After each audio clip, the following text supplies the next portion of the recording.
अस्सलाम वालेकुम दोस्तों, मेरा नाम है अली उमर से हमेशा की तरह मौजूद है दाऊद और आप देख रहे हैं जिस वक्त क्रिकेट ओवर अली शो को देखना। तो दोस्तों आप लोग से बात करने जा रहे हैं, बात करेंगे जी आज आपके साथ टॉप ग्रीन न्यूज का सेगमेंट आपसे शेयर करेंगे। नंबर 1 पे आप लोग से बात करने जा रहे हैं, जो हमारे पास अपडेट आ रही है वो आ रही है जी ईसीबी के हवाले से कि ईसीबी ने जो है रिजेक्ट कर दिया है टू टायर। क्या सीन है वो आपको बताएंगे। बात करेंगे पीसीबी अब एक्शन में आ गया भाई, ओलंपिक्स में पाकिस्तान की टीम अब डालेगा, पाकिस्तान क्रिकेट बोर्ड कैसे डालेगा वो आपको बताएंगे। बात करेंगे वसीम अकरम के हवाले से जिन्होंने सपोर्ट किया बाबर आजम को T20 में, क्या कहना है उनका वो भी आप लोग से शेयर करेंगे। पाकिस्तान वर्सेस वेस्ट इंडीज के हवाले से आज क्या होने जा रहा है, क्या बारिश होगी या होगा मैच, क्या स्टोरी है वो भी आपको बताएंगे। और बात करेंगे जी प्लेइंग 11 को लेकर, वो भी आप लोग से शेयर करेंगे। तो अगर आप हमारे चैनल पर पहली बार हैं, चैनल को अभी सब्सक्राइब करें और साथ ही तो बात का खास करते हैं नंबर 1 खबर के साथ जो हमारे पास आ रही है। तो सबसे नंबर 1 खबर आ रही है वो यही आ रही है कि इंग्लैंड क्रिकेट बोर्ड ने ये जो सेटअप बनाया जा रहा था टू टायर का, जिसमें जो है वो मेन टीमों को एक तरफ रखा जा रहा था और दूसरी टीमों को दूसरी तरफ रखा जा रहा था, इसको रिजेक्ट कर दिया भाईजान। देखिए बिल्कुल बड़ी खबर आ रही है और खबर आ रही है ईसीबी की तरफ से, और ईसीबी ने पाकिस्तान क्रिकेट बोर्ड का साथ दिया। पाकिस्तान क्रिकेट बोर्ड जो ये कह रहा था कि हम आईसीसी के पास जाएंगे और हम ये बोलेंगे कि टू टायर टेस्ट सिस्टम इसको हम नहीं मानते, इसकी मुखालफत करेंगे। वजह यही है कि पाकिस्तान की टेस्ट में रिसेंटली इतनी अच्छी परफॉर्मेंस नहीं है, और जो टू टायर सिस्टम है उसके मुताबिक जो अगले सेटअप होगा, ये तो आपकी 2027 तक साइकिल यही चलेगी, लेकिन अगली जब साइकिल शुरू होगी 2028 से 2029 तक, तो कहा गया कि जो टॉप 5 या 6 की जो टीम्स होंगी वो आपस में अलग खेलेंगी, और निचली जो 6 की टीम्स होंगी, यानी कि बांग्लादेश, वेस्ट इंडीज, अगर पाकिस्तान भी टॉप 6 में नहीं आता तो फिर पाकिस्तान भी, आयरलैंड भी, अफगानिस्तान भी, सिर्फ ये आपस में टेस्ट मैचेस खेलेंगे। तो ये तो फिर बड़ी सीरीज होगी नहीं पाकिस्तान की। तो इस हवाले से पाकिस्तान क्रिकेट बोर्ड ऑलरेडी मुखालफत कर रहा था। तो आज जो है वो स्टेटमेंट आया ईसीबी का, बल्कि कल उन्होंने एक इंटरव्यू दिया चीफ एग्जीक्यूटिव ने, और उन्होंने कहा कि हम इसकी मुखालफत करते हैं। और वजह उन्होंने ये बताई कि ईसीबी ग्लोबल क्रिकेट को प्रमोट करता है, इस वजह से ये जो टू टायर टेस्ट सिस्टम है, इससे जो छोटी टीम्स है वो आगे नहीं आ सकती, वो बड़ी टीम से मैचेस खेलेंगी नहीं, तो बड़ी कैसे होंगी। तो हम इसकी मुखालफत करेंगे, और आईसीसी में भी जब हमारा वोट कास्ट होगा तो हम इसके अगेंस्ट वोट डालेंगे। तो पाकिस्तान क्रिकेट बोर्ड की एक बड़ी जीत है, क्योंकि पाकिस्तान क्रिकेट बोर्ड ऑलरेडी इसकी मुखालफत कर रहा है, अपनी पूरी कोशिश में लगा हुआ है। तो ये एक बड़ी शानदार खबर है। खैर जिसके बाद जो हमारे पास अपडेट आ रही है वो आ रही है पीसीबी के हवाले से, और अपडेट ये आ रही है कि पाकिस्तान क्रिकेट बोर्ड जो है वो एक लॉबी क्रिएट करने जा रहा है, जिसे बोर्ड जो है ये कंफर्म करेगा कि पाकिस्तान को किसी भी तरीके से जो ओलंपिक्स में स्पॉट है वो मिल जाए, क्योंकि 5 जो स्पॉट्स हैं वो कंफर्म हुई हुई ओलंपिक्स में, एक स्पॉट जो है स्टिल खाली है, और कहा जा रहा है शायद वो कैरेबियन रीजन से वेस्ट इंडीज को जो शामिल कर लिया जाए। लेकिन पाकिस्तान क्रिकेट बोर्ड जो अब एडी चोटी का जोर लगाएगा। पाकिस्तान क्रिकेट बोर्ड ने भी इस पर एतराज उठाया था, और न्यूजीलैंड क्रिकेट बोर्ड ने भी इस पर एतराज उठाया था कि भाई हमें क्यों ओलंपिक्स में नहीं डाला जा रहा। तो पाकिस्तान कह रहा है कि किसी न किसी तरीके से हम जो अपना रास्ता बनाएंगे और ओलंपिक्स में जाएंगे। भाई देखिए बड़ी खबर आ रही है, और खबर यह है कि पाकिस्तान क्रिकेट बोर्ड, जो हम आपको अपडेट दे रहे थे कि जब सैयद सुमैर आईसीसी की मीटिंग जो सिंगापुर थी उसमें अटेंड करने गए थे, और खामोशी के साथ वो वापस आ गए थे, सिर्फ पाकिस्तान के ऊपर बोझ लेकर आ गए थे। चाहे टू टायर टेस्ट सिस्टम हो, इसमें भी उन्होंने कोई बात नहीं की, फिर ओलंपिक्स की क्वालिफिकेशन पर उस पर भी उन्होंने बात नहीं की, और वो खामोशी से आ गए थे। लेकिन जब मोहसिन नकवी को पता चला तो उन्होंने काफी ज्यादा आपको कि खुशी का इजहार नहीं किया। यही वजह हमें देखने को मिली कि जब एशियन क्रिकेट काउंसिल की मीटिंग हुई तो उसमें हमें सैयद सुमैर जो पीसीबी के सीओ कहीं भी नजर नहीं आए। इवन पीएसएल के सीओ जो थे आपके सलमान नसीर साहब, उनको भेज दिया गया, और मोहसिन नकवी खुद अटेंड करने गए, और वहां पे हमने देखा कि 25 के 25 ममालिक इंक्लूडिंग भारत ने वहां पे शिरकत की। अब पाकिस्तान क्रिकेट बोर्ड जो बड़ा फैसला करने जा रहा है वो है ओलंपिक्स के हवाले से। लॉस एंजलिस ओलंपिक्स जो सेकंड बार हिस्ट्री में अब पाकिस्तान क्रिकेट जो दोबारा से एंट्री मार रही है, 100 साल से भी ज्यादा के बाद क्रिकेट एंट्री मारेगी। और आपको पता है कि डेट्स भी लॉक कर दी गई हैं, 12 जुलाई से जो इसकी 28 जुलाई तक वुमेन्स और मेंस की तारीखें रखी गई हैं। इस पर पाकिस्तान क्रिकेट बोर्ड ने पहला तो यह काम किया है कि लेटर लिख रहा है आईसीसी को, और जो लॉस एंजलिस की कमेटी है, इन दोनों का लेटर लिख रहा है। लेटर में पाकिस्तान क्रिकेट बोर्ड यह मेंशन करने जा रहा है कि पाकिस्तान क्रिकेट का एक बड़ा स्टेक होल्डर है। व्यूअरशिप के एतबार से अगर आप पाकिस्तान क्रिकेट की बात करते हो तो दूसरा नंबर पाकिस्तान का है भारत के बाद। अगर आप रेवेन्यू पॉइंट ऑफ व्यू से भी बात करते हो तो चौथा नंबर पाकिस्तान क्रिकेट बोर्ड का आता है। भारत, ऑस्ट्रेलिया, इंग्लैंड के बाद पाकिस्तान है जो रेवेन्यू जनरेट करता है। फिर अगर पाकिस्तान क्रिकेट की बात की जाए तो व्यूअरशिप और ओवरऑल जो पाकिस्तान इंडिया की राइवलरी है, अगर वो भी देखने को मिलती है तो वो तो फिर दुनिया में अगर आप देखो तो क्रिकेट का कोई भी ऐसा मैच नहीं है। तो पाकिस्तान क्रिकेट बोर्ड न सिर्फ आईसीसी बल्कि बाकी बोर्ड्स को भी मिलाकर, जैसे न्यूजीलैंड है, श्रीलंका है, और वो ऐसे बोर्ड्स जिनका पॉसिबल तौर पे ओलंपिक्स में नजर नहीं आ रहे, उनके साथ लॉबी करने के लिए जा रहा है। लॉबी में पाकिस्तान क्रिकेट बोर्ड प्रपोज ये करने जा रहा है कि आप 2 तरीके कार अपना सकते हैं। पहली बात तो यह कि अगर आपको रैंकिंग बेस का कुछ निकालना ही है तो आप 1 साल का टाइम दीजिए मिनिमम। यानी कि अगर आज आप बोल रहे हो कि हम ये ओलंपिक्स क्वालिफिकेशन लेकर आएंगे तो फेयर प्रोग्राम यही होगा कि आप बोलो कि 1 साल है, 1 साल में सारे अपनी रैंकिंग इंप्रूव कर लो। पहली बात तो ये होगी। दूसरी बात यह है कि जो T20 वर्ल्ड कप 2026 खेला जाना है, इसके बिहाफ पे जो आईसीसी है वो पहले बता दे तमाम की तमाम बड़ी टीम्स खेल रही हैं और छोटी भी खेल रही हैं, सबके लिए अपॉर्चुनिटी है। 20 टीम्स खेल रही हैं, तो आईसीसी ये बता दे कि भाई जो टॉप 6 टीम होंगी T20 वर्ल्ड कप के पॉइंट्स टेबल में रहेंगी, बेशक ग्रुप्स में आती हैं, जो 4 आपके सेमीफाइनलिस्ट हैं, और चलो जो उसके बाद आपको सेकंड पे आपको नेट रन रेट की बिना पे 5वीं 6ठी टीम नजर आ रही होगी, पॉइंट टेबल पे जो आपको नजर आ रही होगी, क्योंकि वैसे तो आपको टॉप 6 टीम नजर नहीं आती, 4 तो आपको नजर आ जाती है सेमीफाइनल वाली, और 2 आपको नजर आएंगी कि पॉइंट टेबल में नेट रन रेट के हिसाब से। ये तो आप इस बिना पे कर लीजिए कि 2026 के वर्ल्ड कप में जो टॉप 6 टीम्स होती हैं आप इसको आप मानिए, या वर्ल्ड कप विनर्स को आप मान सकते हैं। ये बिल्कुल अनफेयर रहेगा जिस तरह से अभी आपने एक रीजन की टॉप टीम्स उठाई है। तो पाकिस्तान क्रिकेट बोर्ड ने लॉबी करना शुरू कर दिया, और हमें पता है कि जब मोहसिन नकवी लॉबी करते हैं तो हैरान कुन तौर पर, जैसे उन्होंने एशियन क्रिकेट काउंसिल की मीटिंग बुला ली, एशिया कप का शेड्यूल बुला लिया, तो चीजें वो काफी काम कर जाते हैं। तो अभी तक जो अपडेट आ रही है, अगर उन्होंने इस पर लॉबी करना शुरू कर दिया, उन्होंने चीजों को जुगाड़ निकालना शुरू कर दिया और कहा है कि पाकिस्तान के लिए ओलंपिक में शिरकत करना बहुत जरूरी है, तो हम किसी भी तरह से इस ओलंपिक में जो पहला सीजन है इसमें शिरकत करेंगे। तो पाकिस्तान क्रिकेट बोर्ड ने अपनी तैयारियां शुरू कर दी हैं। खैर, जिसके बाद हमारे पास अपडेट आ रही है वो हमारे पास ये अपडेट आ रही है कि वसीम अकरम ने जो सपोर्ट किया बाबर आजम को, और वो भी T20 में। क्यों भाई? देखिए, वसीम अकरम ने जब से ये खबर चलना शुरू हुई है, हम भी कल बात कर रहे थे, टीवी पर भी जब शो कर रहे थे एबीएन पे, तो उसमें भी मेन मुद्दा यही था कि बाबर आजम की वापसी हो रही है, या किस तरह से वो अपनी जगह बनाएंगे, किस नंबर पे खेलेंगे। आज वसीम अकरम ने भी वही बात कही। उन्होंने कहा कि पहले तो उन्होंने कहा कि बाबर आजम अगर एशिया कप में आते हैं तो ये बड़ी खुशआइंद बात है। उन्होंने कहा है कि बाबर आजम को अगर आप खिलाते हो तो मैं सजेस्ट करूंगा कि वो नंबर 3 पे खेले, नंबर 3 एक उनको सूट करेगा नंबर।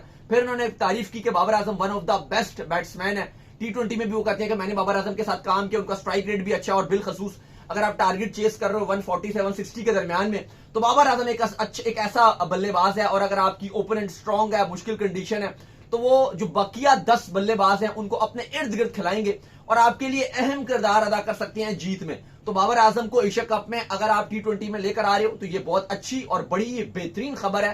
बाबर आजम को सपोर्ट करना चाहिए, और वो कहते हैं कि मैं अगर सिलेक्टर हूं तो मैं आंखें बंद करके बाबर आजम को T20 स्क्वाड में डाल दूं और मैं उनको नंबर 3 पर खिलाऊं।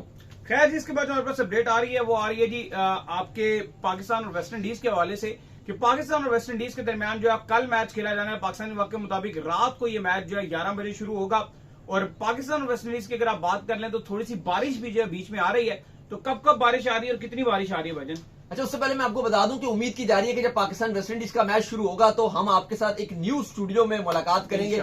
इंशाल्लाह कुछ काम काफी हद तक जारी है, तो आपसे इंशाल्लाह कुछ करेंगे कि न्यूज स्टूडियो में जब पाकिस्तान वेस्ट इंडीज का पहला ओडीआई हो तो हम भी एक नए लुक के साथ, एक नई आप कह लो कि नए सफर के साथ आपके साथ जुड़ेंगे इंशाल्लाह।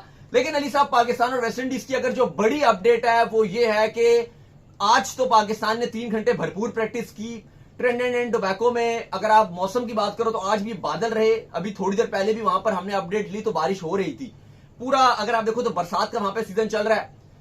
3 घंटे पाकिस्तान की आज प्रैक्टिस हुई। कोच माइक हसन थे, मोहम्मद रिजवान थे, बैटिंग की प्रैक्टिस की गई, ड्रिल्स किए गए, फील्डिंग की प्रैक्टिस की गई, लेकिन टोटल क्लाउडी वेदर था। पूरे 3 घंटे प्रैक्टिस की गई। लोकल टाइम के मुताबिक 1:30 बजे से लेकर 3:30 बजे तक पाकिस्तान टीम, तकरीबन 1 बजे से लेकर 3:30 4 बजे तक पाकिस्तान टीम ने वहां पर प्रैक्टिस की। मौसम की आप कल की बात कर रहे हो, बारिश के इम्कानात हैं। लोकल टाइम के मुताबिक ये 2 बजे खेला जाएगा। पाकिस्तानी टाइम के मुताबिक अगर आप बात करो तो ये रात को 11 बजे कल खेला जाएगा।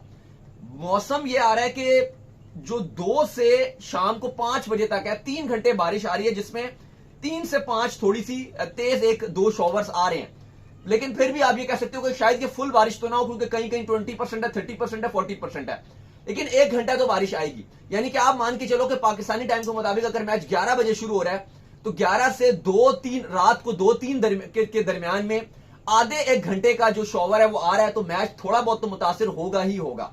फिर इसके बाद एक और जो शॉवर आ रहा है वो रात को मैच की जो एंडिंग टाइम है उसमें भी थोड़ा सा आ रहा है, लेकिन उम्मीद की जाती है कि शायद वो ना बरसे। लेकिन वहां पर भी जो बारिश की रेन फोरकास्ट है वो भी बता रही है। वो तकरीबन रात को 9 से 10 बजे है, यानी कि जब आपका मैच का टाइम एंड हो रहा होगा, आप कह लो हमारा सुबह का 5-6 बज रहा होगा, उस टाइम एक शॉवर आ रहा है, तो एंडिंग के टाइम भी बारिश आएगी। और ये भी हो सकता है कि अगर बारिश उस टाइम तेज आई तो फिर डीएल मेथड पे नतीजा निकाला जाए। लेकिन 2 शॉवर्स जो हैं वो मैच के दरमियान आ रहे हैं, एक शुरू में और एक आखिर में। जो बीच का टाइम है उसमें कोई चांस नहीं है बारिश का। बिल्कुल। अच्छा दाऊद साहब, प्लेइंग 11 जो है क्या होने जा रही है? कल बड़े लंबे अरसे के बाद जो है बाबर और रिजवान जो इन एक्शन होने जा रहे हैं, और लोग बड़ा जो है इंतजार कर रहे हैं कि भजन हम जो है बाबर और रिजवान को दोबारा से जो है एक्शन में देखें। वैसे तो हमने बहुत देखा है, लेकिन ओडीआई में बाबर आजम आपको पता ही है कि शानदार प्लेयर, और बाबर आजम के जब कैरियर का जो अरूज भी हुआ था वो वेस्ट इंडीज की वजह से ही हुआ था कि दुबई में जो सीरीज खेली जा रही थी वहां पर पाकिस्तान और वेस्ट इंडीज के दरमियान बाबर आजम ने लगातार जो है 3 सेंचुरियां मारी थी, जिससे उनको अरूज मिला था। देखिए बिल्कुल बाबर आजम जो है वो एक्शन में दिखाई देंगे, और अगर आप प्लेइंग 11 की बात की जाए तो बड़ी इंपॉर्टेंट रहेगी। लेकिन पाकिस्तान और वेस्ट इंडीज की अगर आप हेड टू हेड की बात कर लो तो 137 मैचेस पाकिस्तान और वेस्ट इंडीज के दरमियान अभी तक खेले गए हैं। 63 मैचेस पाकिस्तान ने जीते हैं, जबकि 71 मैचेस में पाकिस्तान हारा और वेस्ट इंडीज जीता है। अच्छा, ये मैं आपको 10 सीरीज जो है पाकिस्तान वेस्ट इंडीज से ओडीआई की नहीं आ रही। ये मैं बताने लगा था कि ये जो वेस्ट इंडीज 71 मैचेस जीता हुआ है ना, ये पुरानी वेस्ट इंडीज की टीम। हाँ, ये 2000 तक ये वेस्ट इंडीज का रिकॉर्ड अच्छा था। वो ब्रायन लारा में भी चलो रिकॉर्ड नरम गरम था। ये मैं वो बता रहा हूँ 80s और 70s में, उसमें रिकॉर्ड बहुत ऊपर था। ब्रायन लारा की टाइम पे भी वेस्ट इंडीज हार ही रही थी पाकिस्तान से। लेकिन ये उससे पहले की अगर आप बात करो तो पाकिस्तान के लिए बड़ी मुश्किलात बन जाती थी। 80s में वो जो उनकी बड़ी लेजेंड्स वेस्ट इंडीज के थे, विवन रिचर्ड वगैरह की जो टीम्स होती थी, ये टीम्स बहुत दुनिया भर में खैर ये जीती थी, तो वर्ल्ड कप भी बहुत जीती है। लेकिन ये 2010 के बाद से तो वेस्ट इंडीज बिल्कुल ही ओडीआई में फारिग। 2005 के बाद फिर और गिरते गिरते 2010 के बाद से तो 15 साल में तो बिल्कुल ही वेस्ट इंडीज के स्टैट्स फारिग हैं। वो अगर आप निकालो तो 90% पाकिस्तान मैचेस जीता हुआ है। लेकिन खैर ये ओवरऑल चूंकि मैं आपको स्टैट्स बता रहा हूं 137 मैचेस के, तो उसमें 63 पाकिस्तान जीता है, 71 वेस्ट इंडीज के नाम रहे हैं, जबकि 3 मैचेस जो हैं वो टाई रहे हैं।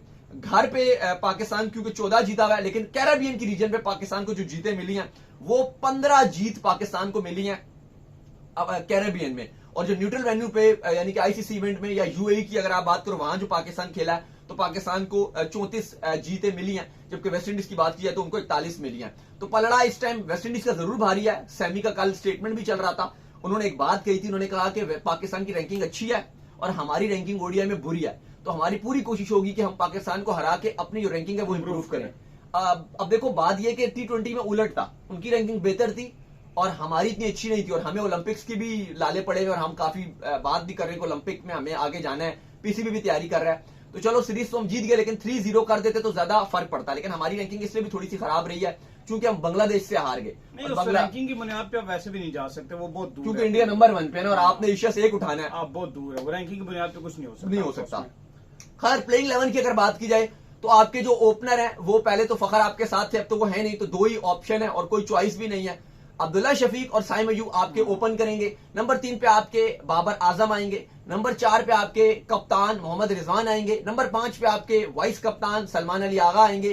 फिर इसके बाद आपका जो 4 डाउन का स्लॉट है नंबर 6 का, उसमें पॉसिबल तौर पे आप हसन नवाज को डेब्यू करवाने के कभी इम्कान नजर आ रहे हैं, जैसे हम उनको देख रहे हैं कि प्रैक्टिस भी वो करते हुए नजर आ रहे हैं। हार्ड हिटिंग अगर तेज करनी वो कर देंगे, क्योंकि हुसैन तलत बेंच पे बैठे हैं तो भी आप उनके साथ जाना इतना लाइक नहीं करोगे, क्योंकि नंबर 6 की स्लॉट है। 4 या 5 पे होता तो आप शायद तलत को भी जाते। काफी लोग बात कर रहे थे कि आपने कामरान गुलाम को ड्रॉप कर दिया, उनकी इतनी परफॉर्मेंस नहीं थी, लेकिन वो भी कुछ इतना इंप्रेस नहीं कर पा रहे थे, एक्स्ट्राऑर्डिनरी नहीं कर पा रहे थे। कुछ कर दिया था, चैंपियन ट्रॉफी पूरी उनकी फ्लॉप गई, सारा दिया चांस उनको चैंपियन ट्रॉफी में, कुछ भी नहीं कर रहे थे। और ज़ाहिर है जब आपके पास प्रॉपर 2 ओपनर आ जाएंगे, बाबर रिजवान खेलेंगे, आगा खेलेंगे, तो फिर आप एक आप हार्ड हिटर ही रखोगे। अब वो आप खुद शाह को मेरे ख्याल से बेहतर चॉइस हो सकती है, उनकी ओडीआई में परफॉर्मेंस भी अच्छी है। चलो आपने हसन नवाज को चांस दे दिया, लेकिन हसन नवाज T20 को ज्यादा सूट करते हैं, खुद शाह बॉलिंग को भी ऑप्शन देती है, और ओडीआई में उनकी एवरेज ज्यादा बेहतर है। थोड़ा सा लंबा नहीं खेल सकते, खुदिल शाह में ये क्वालिटी थी कि वो लंबा भी खेल सकते। हाँ, तो ओडीआई के लिहाज से खुदिल शाह मेरे ख्याल से ज्यादा बेहतर हो सकते थे। बहरहाल आपने उनको ड्रॉप कर दिया, और ओडीआई में उनकी एवरेज भी बहुत अच्छी थी। वो हमेशा जो ड्रॉप हुए बुरी फॉर्म की वजह से, वो T20 में उनकी बुरी फॉर्म रही है। ओडीआई में उनकी फॉर्म कभी बुरी नहीं रही, लेकिन आपने हमेशा उनको पनिश ओडीआई में किया। खैर इसके बाद जो नंबर 7 की स्लॉट है उसमें आप नवाज के साथ जाओगे। फिर आप पॉसिबल तौर पर 2 फास्ट बॉलर के साथ जाओगे, एक फहीम अशरफ को आप चांस दोगे और एक स्पिनर खिलाओगे इब्रार और सुफियान मुकीम में से। और उम्मीद की जा रही है कि इसमें आप इब्रार को पॉसिबल तौर पे चांस दे सकते हो, मे भी आप सुफियान के साथ भी चले जाओ। तो दोनों के साथ जाना चाहिए, दोनों के साथ जाना चाहिए। आप फहीम को ड्रॉप करके 2 फास्ट बॉलर खिला लो, शाहीन और रऊफ आप खिला लो, और प्लस आप रऊफ हैं, रऊफ नहीं, नसीम शाह की बात कर रहा हूं, आप नसीम और शाहीन को खिला लोगे नसीम, शाहीन और हसन है ना, तो आप नसीम शाह और साथ आप शाहीन को खिला लो, और प्लस आप उसके बाद जो है वो आप हसन को बेशक आप बेंच कर दो पहले मैच के लिए, आपकी पहली चॉइस में शाहीन और हसन होंगे, और आप साथ 2 स्पिनर को खिला लो। तो ये जो है वो पाकिस्तान की प्लेइंग 11 होगी। तो चलो उम्मीद करते हैं आज हमारे शो आपका ऑप्शन है, वीडियो को लाइक कीजिए, हमारे चैनल सब्सक्राइब कीजिए, साथ के बेल आइकन को जाइए। एक और काम कर लीजिए और वही कर लीजिए कि आप जो इंस्टाग्राम पर जाइए फॉलो कीजिए। इंस्टाग्राम पे मुझे फॉलो कर लीजिए, वहां पे मैं मौजूद हूँ, दाऊद क्रिकेट के लिए। इंस्टाग्राम पे सवाल है तो भेजिएगा और इनको भी फॉलो मुझे फॉलो कीजिए, ऑफिशियल के नाम से लिंक डिस्क्रिप्शन में मौजूद है। आप सुनते हैं नेक्स्ट वीडियो, तब तक अल्लाह हाफ़िज़।